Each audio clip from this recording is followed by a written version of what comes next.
기다린다고 하는 것은 결국 하나님께, 성령님께 내 삶의 주도권을 내어드리는 거예요. 내 힘과 노력이 아니라 성령을 따라 살겠다는 선언이죠. 두 번째는 무엇입니까? 은혜의 신앙은 사랑으로 나타난다고 되어 있습니다. 사랑으로 역사하는 믿음이라고 되어 있지 않습니까? 6절에. 참으로 자유로운 사람은 순종하는 사람이에요. 내 것을 주장하지 않고 이웃을 내 삶의 테두리에 품을 수 있는 사람이에요. 여러분, 마태복음 19장 16절에 보면 우리 잘 아는 이야기가 나옵니다. 한 청년이 예수님께 찾아왔습니다. 그리고 말합니다. 내가 무슨 선한 일을 해야 영생을 얻을 수 있습니까? 그 예수님께서 어떤 계명을 지켰냐 했더니 다 지켰습니다. 예수님이 그 청년에게 말합니다.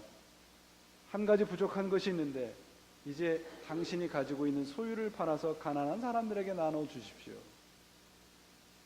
그랬더니 그 청년이 근심스러운 얼굴로 돌아갔다고 되어 있습니다.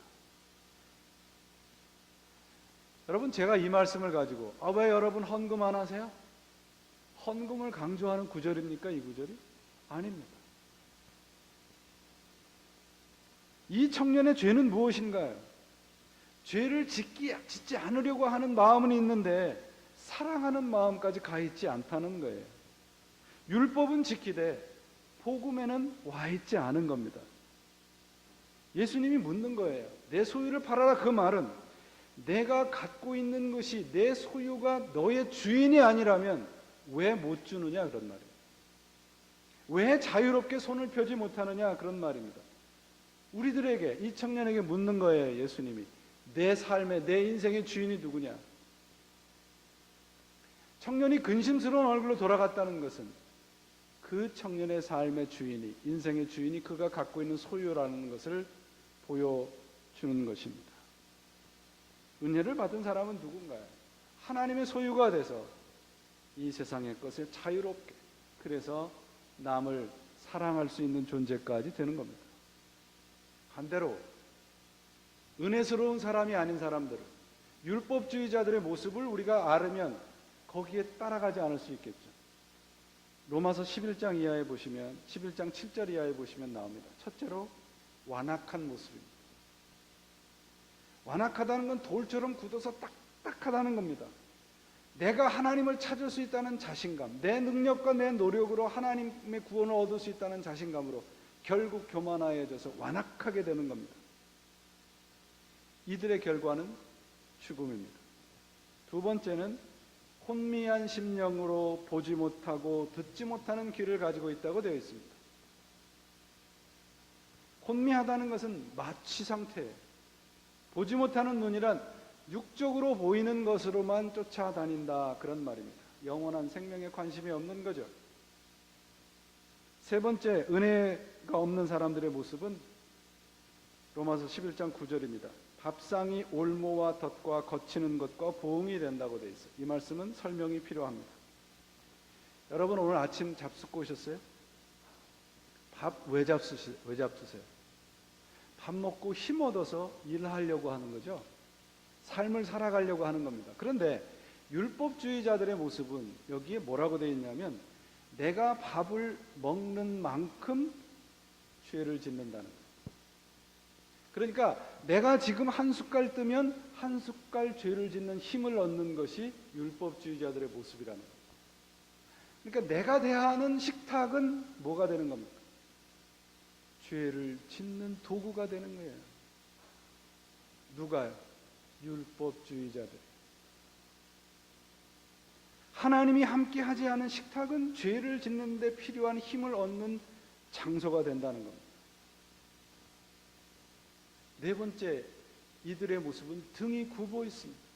등이 굽어 있다는 것은 노예를 말합니다. 언제나 힘이 들어요.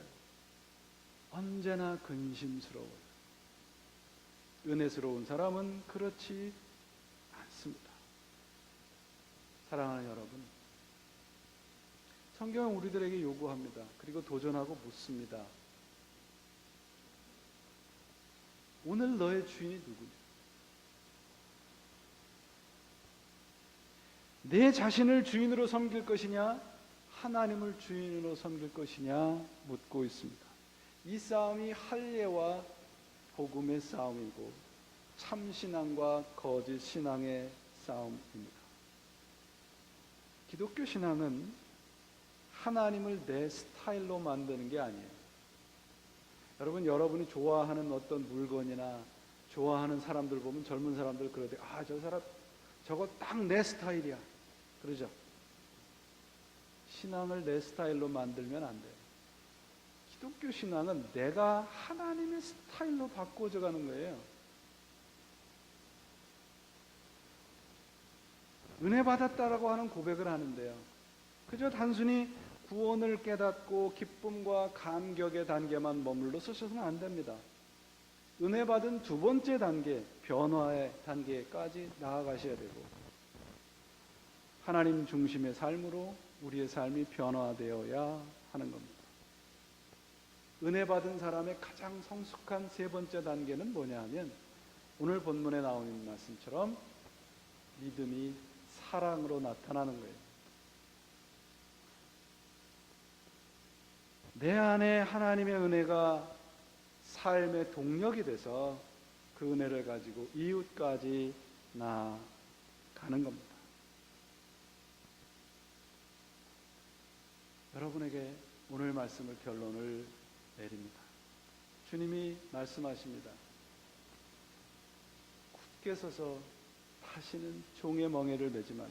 이 말씀은 성령을 의지해서 우리의 믿음이 나 자신만을 만족해 하는 스타일이 아닌 하나님의 스타일로 변화되어 가는 은혜의 사람들로 살아가시라는 것입니다. 9년째가 돼가는 저희 교회가 하나님의 스타일로 변화되어 가는 그런 교회, 그런 은혜의 사람들이 이곳에 넘치시기를 주님의 이름으로 축원을 드립니다. 기도하시겠습니다.